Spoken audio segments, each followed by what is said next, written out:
Yeah.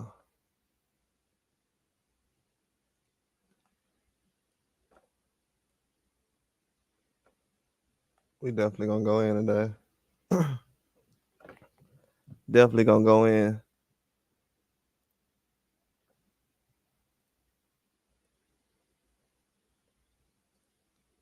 I don't know if they know, but we definitely going in today. We definitely going in today. I ain't gonna be on here too long, but I'm gonna be on.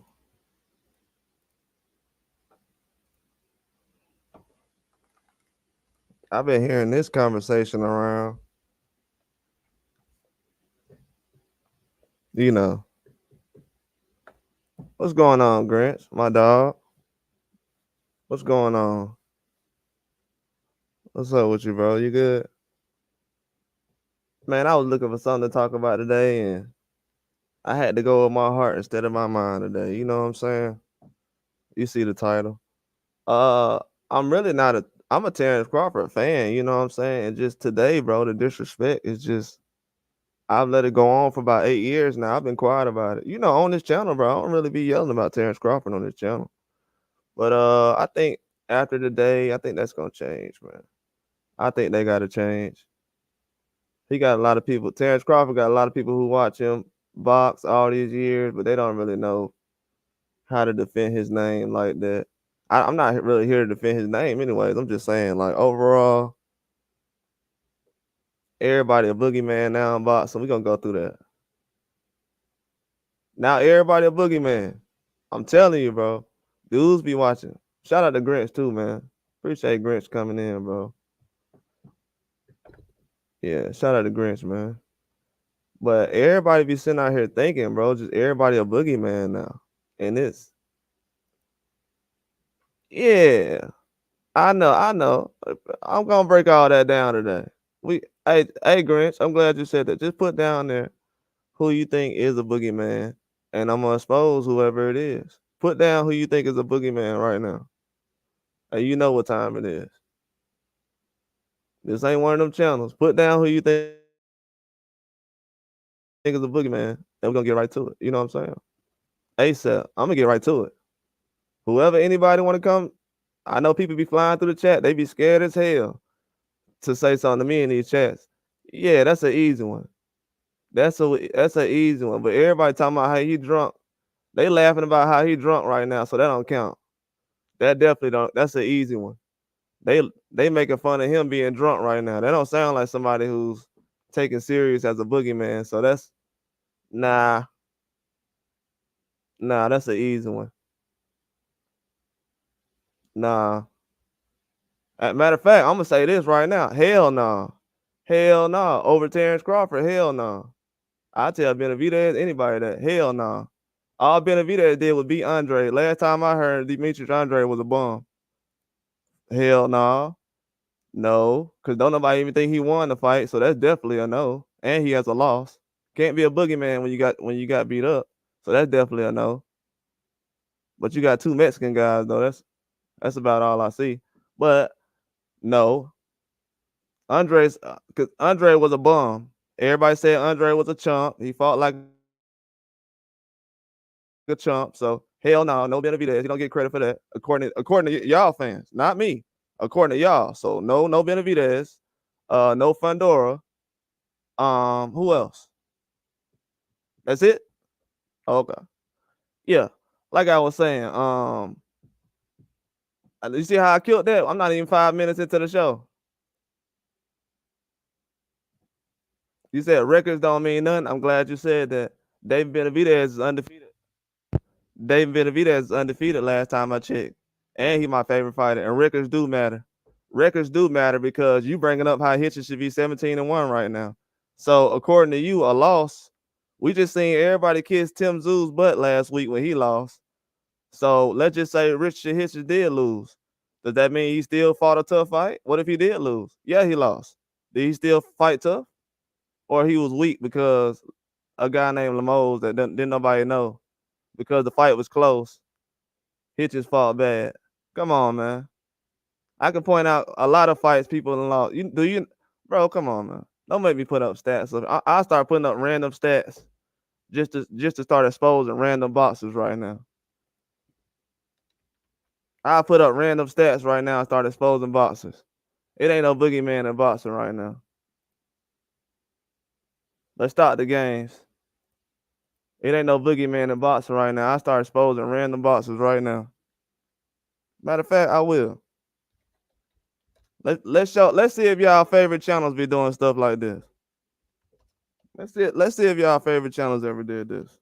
Cause I seen some crap today. I was like, man, I'm not finna be playing around with people with boxing no more. People think boxing the game. They just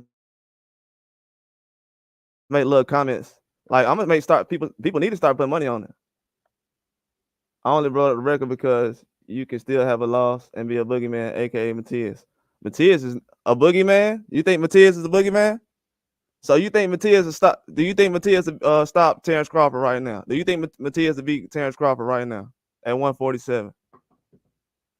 Do you think Matias will beat Terence Crawford right now at 147? Yes or no?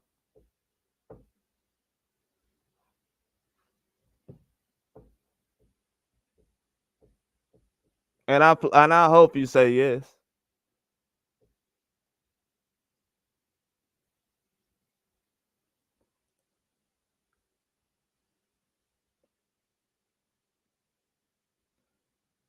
So he the boogeyman to some little guys, some kids, some guys who 25 years old. He the boogeyman to some 25-year-olds.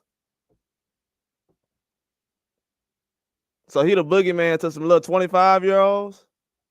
Do we really want to talk about it, or what are we talking about?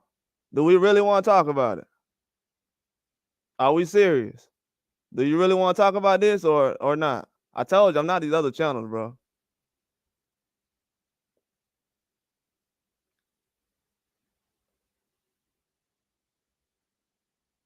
Who is he a boogeyman to? Name the people that's scared to fight him right now.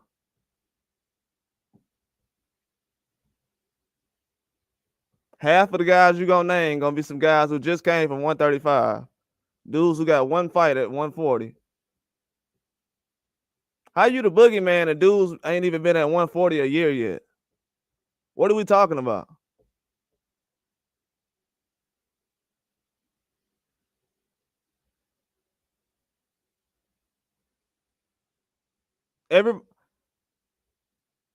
Why I mentioned 147? Because Matias' first fight was at 145. Do you know Matias? Are you a Matias fan, or you just started watching Matias? Are you a Matias fan? That's my next question. Cause I'm gonna move on because I got stuff to do. Are you a Matias fan? That's my next question. Are you a Matias fan?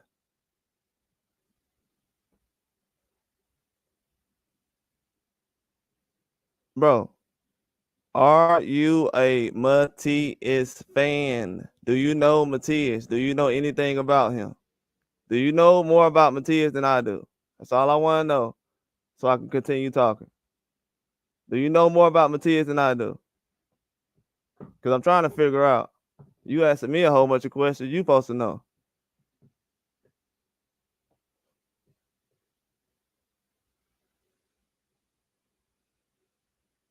You can't say somebody a boogeyman and then you don't know nothing about him. That's what I'm saying, man. That's the problem out here. People say too much about this boogeyman stuff because everybody say it. Most of the dudes I've seen, I've been alive long enough to know most of the dudes who said they was a boogeyman got their ass whooped. Period. Anybody in boxing who people have said was a boogeyman in the last 50 years in boxing got their ass whooped. In the last 50 years, anybody that's been boxing, when people say, "Oh, that's the boogeyman," they got their ass whooped.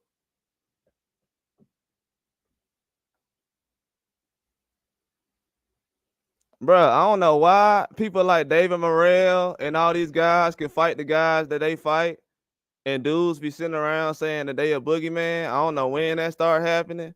That's crazy to me though. Everybody else don't gotta fight nobody. Niggas gotta fight everybody else. But when it comes to dudes like Dave Morrell, nigga don't gotta fight nobody.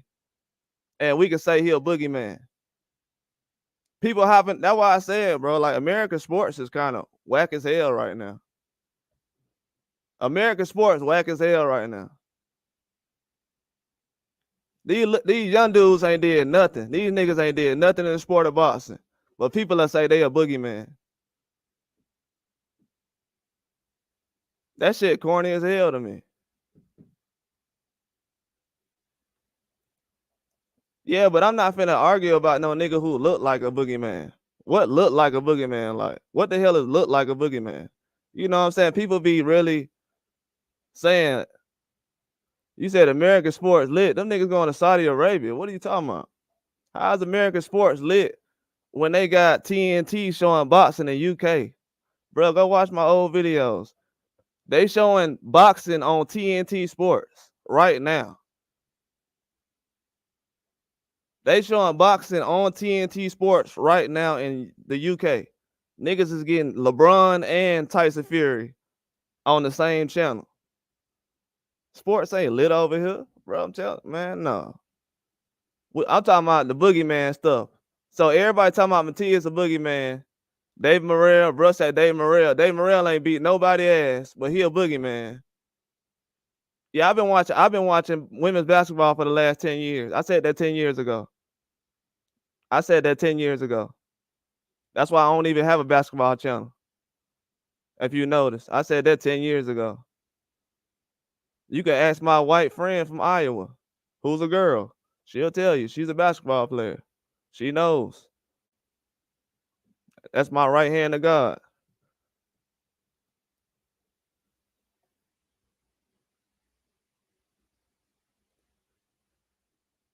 Yeah, American sports lit, but Jokic ain't American. But yeah, let me move on though. Hey, but what I was saying was, Subriel Matias is being considered a boogeyman. Like niggas is just bringing up boogeymans and this dude is this and that. Bro, that shit so old right now, bro. And I'm trying to be calm, but that shit getting on my nerves now. Like today, I ain't got no filter. Like that shit getting so old, bro. Everybody ain't no boogeyman. I've been watching boxing for 50 years. Could y'all name me who the fuck was a boogeyman that came through boxing the last 50 years? Who's a boogeyman that came through boxing? Who's a boogeyman that came through boxing? I'm finna cook niggas today. Who's a boogeyman that came to boxing?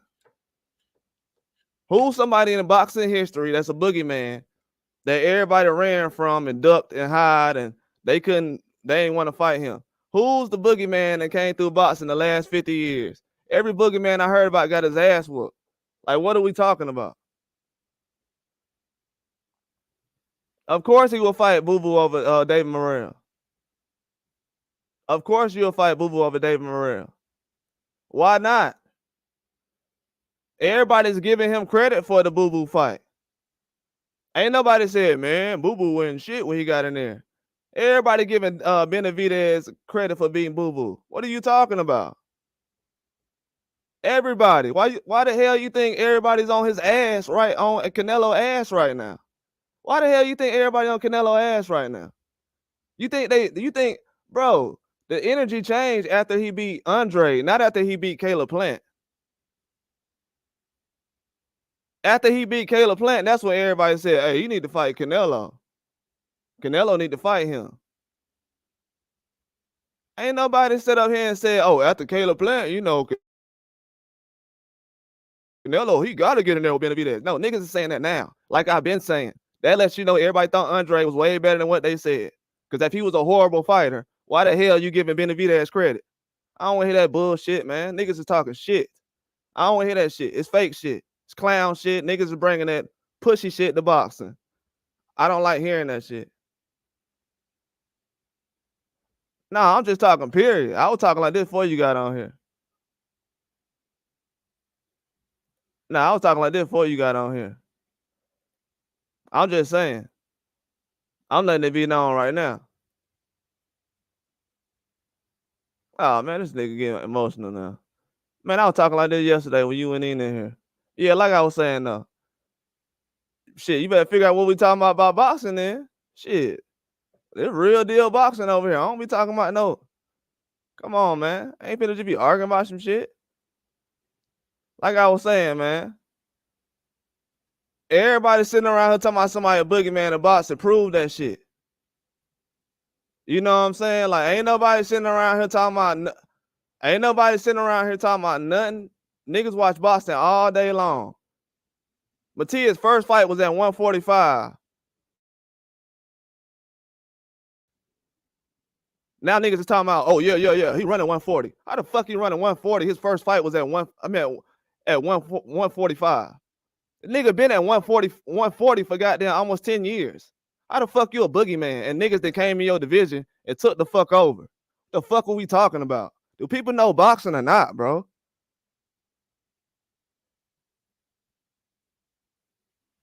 Nigga been at 140 for 10 years. And now people talking about, yeah, he a boogeyman, man. I've been watching that nigga last year. Ain't nobody saying nothing about him. Terence Crawford almost 40 years old. Hell no. Terence Crawford almost 40 years old, and people just now talking about some, yeah, man, he need to fight this guy. And you don't know boxing then. I ain't got no time to be waiting on all that. What you talking about? Where your money going? Terence Crawford undefeated. So you been betting on the other guy? Oh, that's where your money going. Oh, okay. So when you're a guy like Matias, let me tell you right now, if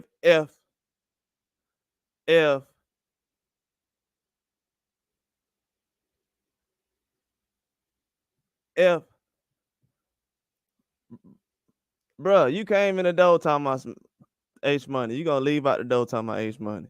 You gonna leave out the door talking about me. I know how niggas is. Niggas will come in talking about some shit, and then niggas will be leaving out. I know how niggas is on YouTube. It's the same shit.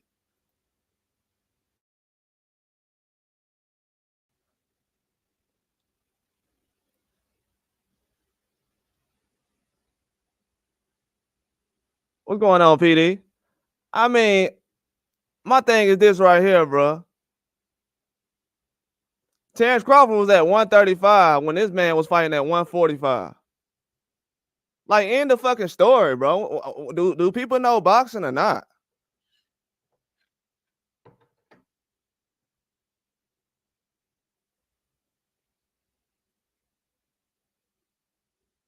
You know what I'm saying? Nah, Devo, I'm just on one. You know what I'm saying? I'm just on one. Man, I'm tired, bro. Every time we be hard on our fighters over here, bro. You know how we be. We be going at it about our fighters. But then this dude just pop up, bro. You know what I'm saying? Like, dude just pop up. And I'm like, because around 2015, I know Charlo them could have made 140 around 2015 if he was a boogeyman. So, and he was fighting at 45. Come on, man. Charlo was just at 54 now. So he couldn't make 45 back then. Come on, man. Let's be real, man. Who he boogieing and who he running off? Because every time a new year, everybody say somebody a boogeyman. It was Lomachenko, Triple G. It's always somebody. They always trying to put a boogeyman on. Benavidez is a real boogeyman. We ain't gonna give him credit though, because Canelo's still walking around. Man, he talking about some. Man, he talking about some. He gonna retire before the belt come. What's up with that?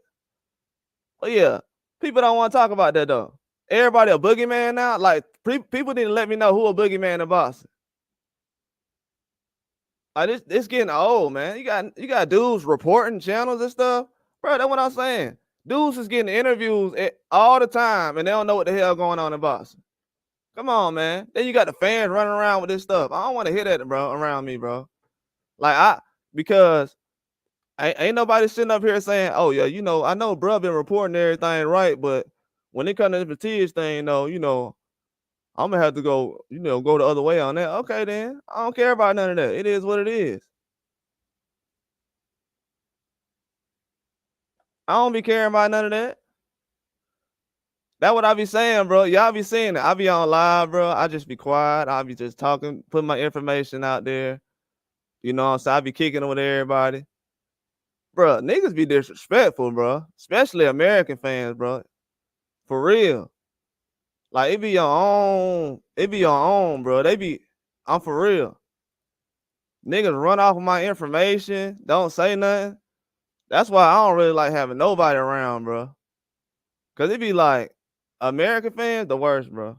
The worst. The worst. The worst. The worst. And then they'll sit up here and try to argue about a guy like Matias, who they just saw one fight of. You just saw him fight one fight. Why the hell you arguing with me? You need to be checking yourself. Why are you arguing with me and you only seen the guy fight one time in his whole career? And now they want to argue, yeah, he a boogeyman. He a boogeyman. He went a boogeyman at 30 years old. He went a boogeyman at 29. He went a boogeyman when they put Josh Taylor at 140 on the pound for pound. When Regis Prograis was walking around, he went a boogeyman then. So all this time, he been a boogeyman. Terence Crawford, no. Terence Crawford had that same resume as Subriel Matias. Ain't nobody gonna give a damn about what Terence Crawford did. Like, everybody, like, bro, everybody fake as hell in boxing. Fake as hell, and that proves it. Fake as hell. So Terence Crawford would have the same resume as these dudes y'all calling the boogeyman, and wouldn't nobody give a damn. Fake as hell. That's why I said Terence Crawford don't need to fight nobody. He wasted his time fighting a Earl Spence. Why would I fight a Earl Spence again? Well, you didn't give me credit the first time. Why would I keep fighting these Americans when all y'all gonna do is give credit to somebody like Tim Tszyu for going 12 rounds? If I was Terence Crawford, I'd retire on their ass. That's what I do. Terence Crawford, you need to retire. These niggas don't deserve another round of fighting. Period. Let them watch Matias. See what let Matias contribute to boxing for the next 5 years. Hang that shit up. That's what I do. That's what I do. Every time, bro, people be bragging about dudes that ain't sold one pay-per-view. You ain't sold one pay-per-view, but we bragging about these dudes. Oh, ain't sold one pay-per-view at all. And I've been watching back too. I like how everybody been on Richardson Hitch's ass, but ain't nobody saying nothing about Diego Pacheco fight. I noticed how everybody did that too. Y'all ain't saying nothing about how Diego Pacheco performance was. It's cool though. Fake ass fans. I don't want these niggas around me. That's why I'm talking like this. Please don't get it misunderstood. I don't know nobody like that. Not to be sitting around here lying. Nah, I don't need to lie for no boxer. I don't know these niggas like that. I'm not finna be lying for nobody like that. Hell no. Now you got people running around to my Eastside Cruz and get knocked out by Matias. Man, man, that's over with. That shit, that's not running around here. He finna knock out Eastside Cruz. Come on, man. Come on, man. I'm not finna hear that, bro. And it's done. It's done. All those little storylines people been pushing, it's done. It's done. I knew it was already weird because when I was reporting the fights, people jumping all in the comments, going crazy. I'm like, bro, you know what I'm saying? Like, I'm not one of them dudes because somebody bringing views. I'm finna post them all day. Man, bro, I'm not finna do that. I didn't get on YouTube to sit up here and promote one fighter and all this other stuff. Nah, they got promotional companies to do that. That ain't what I do. And I ain't finna get on here and lie because one country got behind one fighter. All right, man. In America, we don't jump behind just one fighter. We ain't got no time to do that. It's too many dudes to jump behind. Yeah, I got to talk my shit. Appreciate that, PD. Got to talk my shit today. You already know I ain't like this, man. I'm on one. If we gonna really, cause we got a lot of fights coming up this week, and people want to say, yeah, Hitches. Man, get off Hitches nuts, man. You know what I'm saying? If you figured out Hitches was just that bad, you're trash. If you thought Hitches was better than that, with the background he got, all this film Hitchison got on him. Hitches got all this film on him. And y'all just found out he ain't that good.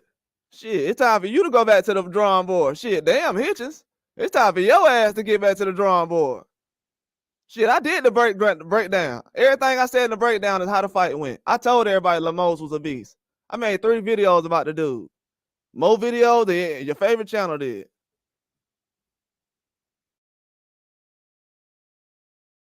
More videos than your favorite channel did. Yeah, more videos than your favorite channel did about Lemos. Told niggas all in the chat, hey, Lemos that guy. Watch out for Lemos. Hey, watch out for Lemos. Lemos got a right hand. Damn, he look like Eastside Cruz. Lemos.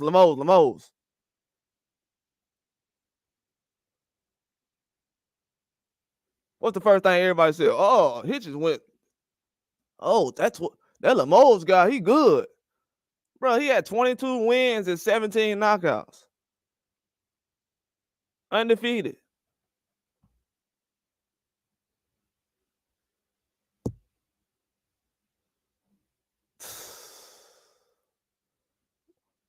Dude was a main event. He was a main event fighter, and then nobody even pay attention to the dude.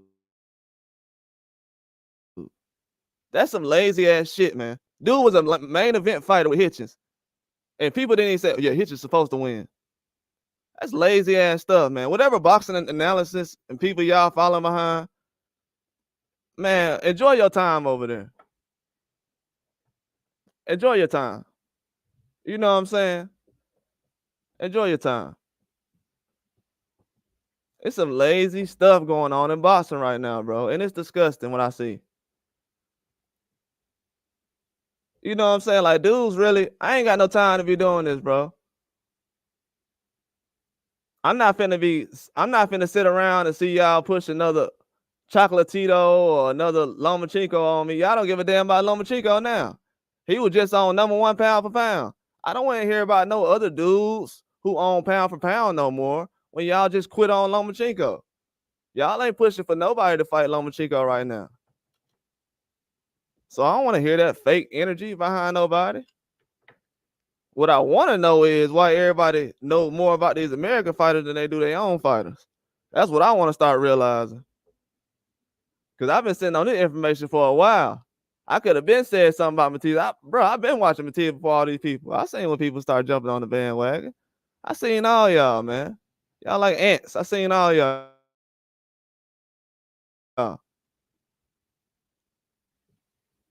They just like ants. Soon as the dude go 12 rounds, you're going to hear everybody quiet. Oh, you think I'm lying? What happened when Eastside Cruz went 12 rounds that last fight? What everybody do? Oh, y'all didn't even know he went 12 rounds last fight. Oh, okay. Oh, okay. Okay, that makes sense. He won easy? No, sir. No, sir. Get off the drugs. He did the same shit Richard Hitchens did. He was looking at the fucking referee half the fight. Get the fuck out of here. I'm not on that shit today. This nigga was looking at the referee half the fight. Fuck no. Fuck no. That was a horrible fight. Horrible fight. If McCarvin would have let his hands go, he would have whooped his ass. So hell no, he got his ass whooped. It was terrible. Nobody's talking about the fucking fight because it was bad. That's why. He did the same shit Hitchens did. Won easy. How you win easy when the dude was goddamn catching you the first 2 rounds? The dude won the first 2 rounds. What are we talking about?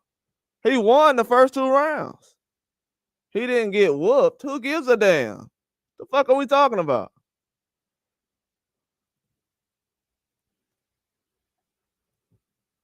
Shit, Canelo did the same shit that Pacheco did against Bivol.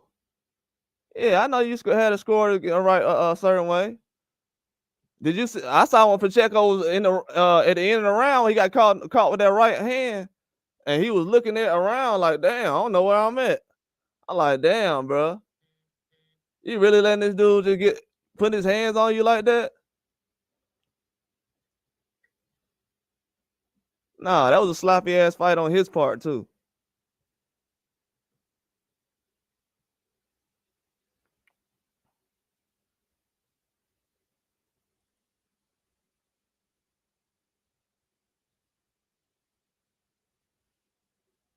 You said Bivol is a pound for pound boxer. You don't understand boxing, then. I'm talking about styles, bro.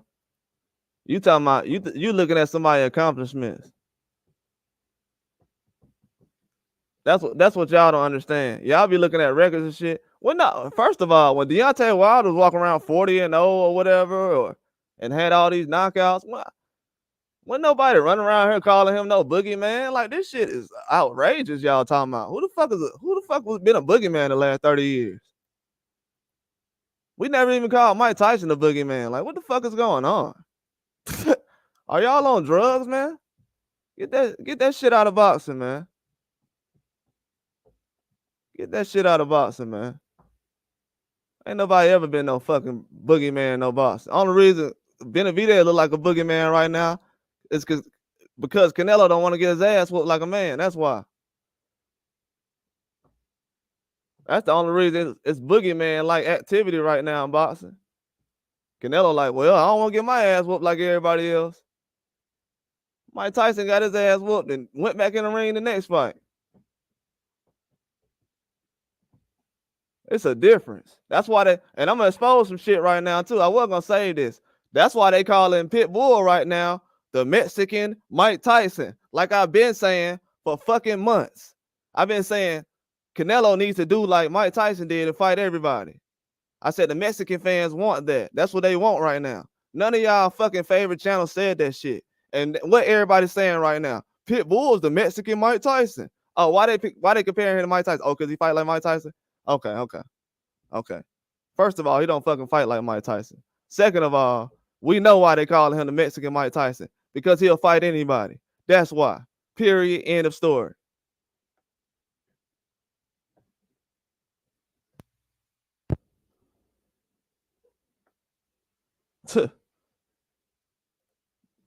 I'm glad you said it. He said, Wilder, bro, his best win is a 50-year-old Ortiz who had high blood pressure.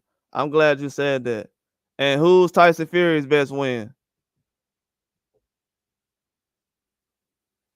Who's Tyson Fury best win?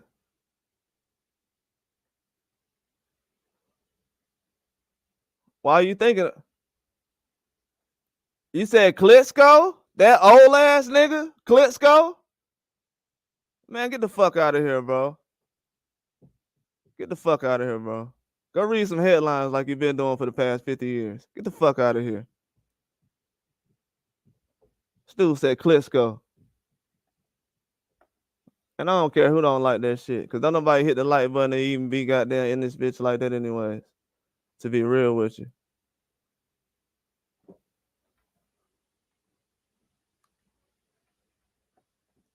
I'm switching my style up now. Fuck that shit. They already fucking with me on YouTube and fucking with my videos. I ain't talking about no Diddy shit. I'm talking about some fucking boxing. Then you got these lame ass niggas coming in here talking about some who undefeated. Now everybody want to leave now. Yeah, man. Talk about some fucking boxing, some real shit. We ain't got time to be hearing that shit, bro. I got shit to do, man. People think I'm on here like clout chasing. Nigga, man, I'm doing God's work and I'm getting the fuck up off here. That's what the fuck I'm doing. While everybody else trying to promote one fighter, I'm doing God's work and I'm getting the fuck out of here. That's what I'm saying. It's a lot more people on earth, bro. I just ain't got to cater to Americans, whatever. Shit, Japanese people like Terence Crawford too. Shit, anyway, like Terence Crawford. So if y'all ain't gonna watch it, his ass will watch the video. It's 7 billion people on earth, man. Don't get it fucked up.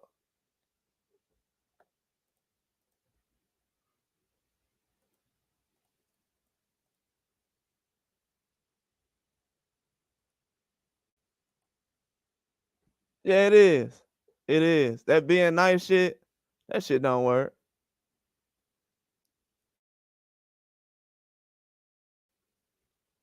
That shit don't work. It's a method to my madness. See, if anybody want to talk some boxing, they could have been here right here. They like he going in too hard. Man, every time I say something, motherfucker always trying to debate with me and shit. I ain't trying to hear that shit, bro. Come with some facts or don't say nothing at all. Do you not like how the way I don't give a fuck, bro. I'm not a boxer. That's what you don't understand. Do you not like that? Do you not like that Pitbull?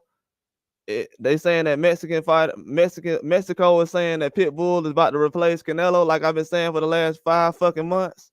How about that? Why is Mexico saying everything that Can't Face It Boxing saying? Oh, okay. Oh, why is Mexico saying everything I've been saying? Bro, I got hella Mexican fans on here. They know y'all be lying like hell, bro. I've already scoped out the scene. I've been on here for months. I know what fans do. I know what type of fans do what. I know who does what. I know why they do it. Ain't nobody on here trying to figure out who the best or none of that. That shit over with. He done had 1 round in 2 years. Now I know you just dick ride. He had one fight in 2 years and you bringing his name up. That's obviously dick ride. Who cares, man? Yeah, man. Who's the boogeyman in boxing though?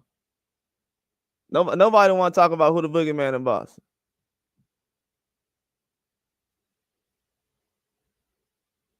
Nobody want to talk about who the boogeyman in boxing.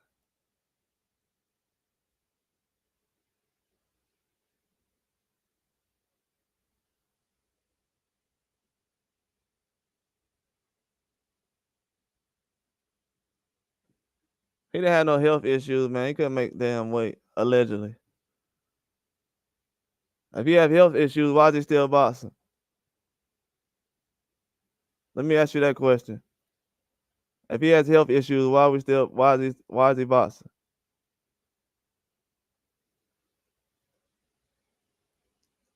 Yeah, man, these people be faking on here, bro. I'm gonna tell you right now. Real people understand right now. Real fans understand that all this stuff that people's pushing right now, boxing, is fake news, homie. Can't really respect it. Everybody talking about somebody a boogeyman right now. They can't really prove it. Then you got people bragging about. Let me tell you something. All these fans running around talking about, yeah, man, Matias killed a guy in the ring. You know, that's a reason why everybody don't want to fight him. Bro, you know how many people die in the ring? For people to even brag about something like that, hell no, I wouldn't want that kind of person around. No, I don't. That is disgusting work. I've seen people die in the ring all the time. That's never been something to brag about. It's plenty of boxers that kill somebody. Nobody put that as a badge of honor. Like, yeah, man, I killed somebody. It's 2 boxers that just died in Japan. Nobody's bragging about that.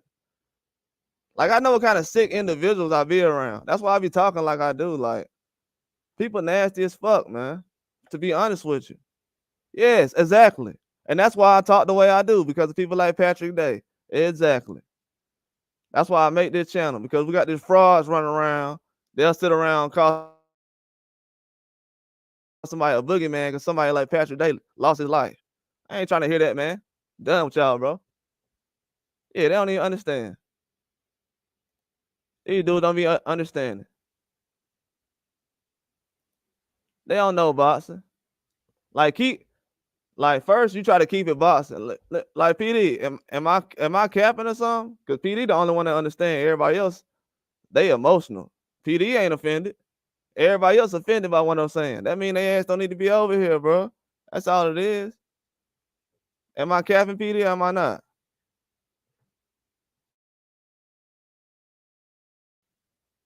I be giving out all this information and people just still coming here like, what? Man, get the fuck on, man. They trying to hear that shit. Fuck out of here. That pussy ass mama ass shit the niggas be doing. Don't bring that shit around me, man. Niggas be respectable on everybody else's channel. Come to my channel and be trying to question some shit.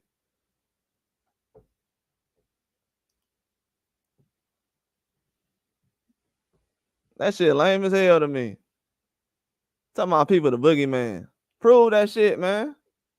Prove that shit. Cause what they gonna make me do is, PD, I'll make a live every day talking about this shit. I'll make a live, cause every day I turn turn on YouTube or something, it's always like I see somebody saying, "Yeah, I don't know if Matias, I gotta see." Somebody be like, "What? What? You're questioning Matias?" Like, yeah, nigga, I am. What the fuck? Hell yeah, I question any man. Hell nah. You diddy ass niggas, what the fuck? Hell yeah, I'm questioning another man. The hell?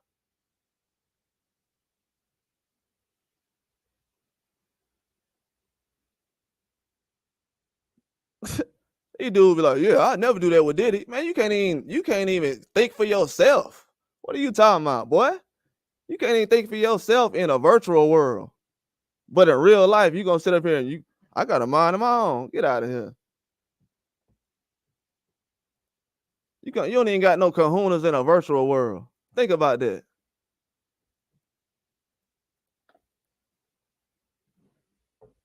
These dudes will get on the internet, man. I need to cater to my subscribers. So let me try to lie and say, yeah, this guy's a boogeyman. Hell nah. Anybody think that, bro? Hey, shit, you on your own. Fuck that. I heard people say Earl Smith was a boogeyman. He lost. And obviously, from what I seen, that shit ain't had nothing to do with boxing. They just liked him. That's why I said, if you just like somebody, come over here and say that shit. Don't come over here arguing about somebody a boogeyman. I don't got time for that. I got too many facts. For anybody be trying to tell me somebody a boogeyman, I got too many facts. Explain to me why somebody a boogeyman. Explain to me why somebody a boogeyman. Yeah, man, that hitching shit pissed me off this weekend, bro. That hitching shit pissed me the fuck off. I'm tired of seeing shit like that. Anybody want to talk about some boxing? Let me know. These dudes ain't trying to talk about no boxing, man. They just like certain people. All right, that's cool, man. I'm not a channel that likes people. The hell? Grown ass man. I ain't got time to be liking no. Man, get the fuck out of here, man.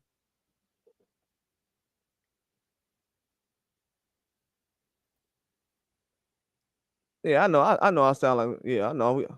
Yeah, I know I'm going left, man. But look, I'm telling you, bro, you don't know how bad it is right now. If I bring up Devin name, first thing they gonna say is he ducking Matias. This shit bad right now. This ain't nothing. I ain't just talking out my neck, bro. Every time I bring up an American fighter, he ducking Matias or something like that, bro. Every time I bring up somebody, every time, bro. Look at Hitchens right now. Ain't nobody mentioned Hitchens. I got a video 4 months ago when I said, "Hey man, Hitchens, he thinking about fighting Matias, but he don't know." Ain't nobody said nothing. Now all of a sudden this fight happened. They say, "Man, he ducking somebody. He ducking this guy." Man, I ain't trying to hear that, bro. That John old, man. That John old. What I figured out over the years I've been watching boxing, people don't care about what you're saying. They just want to hear what they like to hear. I'm not no like to hear type of nigga. You know what I'm saying? It's 24 hours in a day. You can go like to hear whatever the hell you want to like to hear. You know what I'm saying?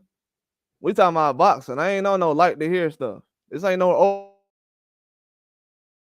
Oprah network. That's why you got people barking at her ass now. Cause they told some shit that she liked to hear. She told them that some shit that they like to hear. Now they like, oh yeah. I seen people do that so many times, bro. Somebody be on a YouTube channel feeding them information they want to hear. Oh, tell me this guy good. Tell me this guy good. Tell me this guy good. Then when the guy lose, oh, he don't know nothing about boxing. He don't know nothing. Let me go to another channel. He don't know shit. Then there'll be in another chat. Yeah, man, that dude over there. They was in the dude chat for 5 fucking years. Then there'll be in somebody else chat. Yeah, man, that dude over there, man, he was riding too hard for Crawford or Spence, man. I don't know. Hey, man, get that shit away from me, bro. I don't want that type of energy. That's why I'm talking like I am. Y'all don't know the method of my madness. Anybody who's offended by this don't need to be over here. That's what y'all don't understand. That's what people don't understand. If you offended by this, you a fan ass nigga. I'm not finna have that shit over here. Period. Yeah, I watch anybody who give us some good information. I watch people I don't like. That's the difference between me and everybody else. That's the difference between me and everybody else. When I'm watching somebody YouTube, I'm not just thinking, oh, he just talking out the side of his mouth. I'm actually thinking, oh man, he probably gotta go to work in a couple of hours. Let me hit the like button. That's the type of nigga I am. You know what I'm saying? So I like any boxing channel. I haven't been on here talking about any kind of boxing channels or nobody. That's not the type of person I do. I don't even talk bad about boxers on here. If you really check my information, I haven't did anything to discredit any kind of boxer on this channel. If y'all really look at my information, I haven't discredited not one boxer on this channel in 1,000 and some videos. They want me to discredit somebody. If I don't do that, I don't get a like. So that's what it is. But shit, you ain't gotta like this, but you gonna respect it. Cause I'm speaking facts over here. And I ain't chasing no likes, no views, no clout, none of that. Cause niggas gonna be like, damn, you look at my old videos now. Yeah, they speak for themselves. It's real work over here. It's information coming out now people don't got.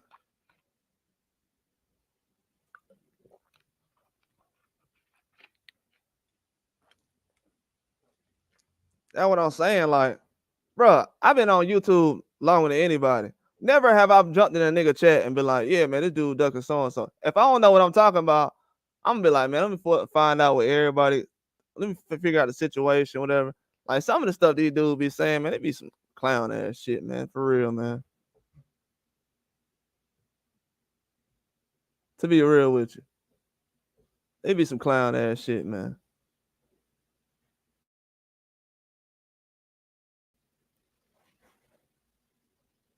Like the hitching stuff. That hitching situation, that was clown ass shit all the way around.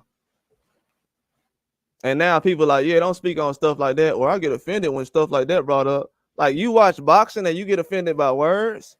Get your suck ass on, man. You a weak individual. Don't tell me you that guy in person. You a tough guy. You offended by words. You're not really that tough. That's why I said it's a stat, bro. At least 50% of people in life have never been in a fight, a fist fight. They gonna grab the strap. They gonna grab the strap. You know what I'm saying? That's all it really is. 50% of these men never been in a fist fight, so they actually don't know. They don't even know how I feel to breathe in the middle of a fight. Let alone let your hands go. They don't even know how to breathe, how your breathing is changing during the fight. Then they'll get on here and say somebody ducking. Bro, you ain't never been in a fight before. Why are we arguing? These dudes ain't never been in a fight, man. They'll sit up here and say, man, you know, Richard Hitcher, he should have did this, this, and this. Bro, you never been in a fight. What are you talking about? You don't know how these fighters fight. The Lemos guy, he's had highlights up for years, decades. Nobody ever sat up here and said, yeah, let me check out this Lemos guy. It takes 2 minutes to look at this guy's highlights before Richard Hitch's fight. 2 seconds. Pull it up, boom, boom, boom. The same highlights, same thing he was doing in Hitch's fight, he been doing in other fights. These dudes everybody's a casual, man. Y'all don't know it. Everybody is a casual. These dudes be like, yeah, I know a couple of names, a couple of guys, so I'm an expert. Everybody's a casual. Everybody. Everybody. Everybody. It takes 2 seconds to go look at Lemo's highlights. You're a casual, bro. So you telling me you spent more energy. So you telling me, because I tell no lies, bro. If don't nobody like me, then the truth. You know, everybody don't like the truth. You know what I'm saying? Just like, bro, everybody don't like the truth. That's just what it is. It's been some dudes running around saying the same type of stuff that the news that's coming out now, people been saying that for 10 years. It just depends on who you like. If you don't like me, you ain't gonna want to hear it. It's just what it is. That's how it be. It be like that sometimes. Everybody ain't gonna like you in this life. In this world, the next life. That's how it be sometimes. Especially in boxing, man. This boxing stuff, it don't got nothing to do with.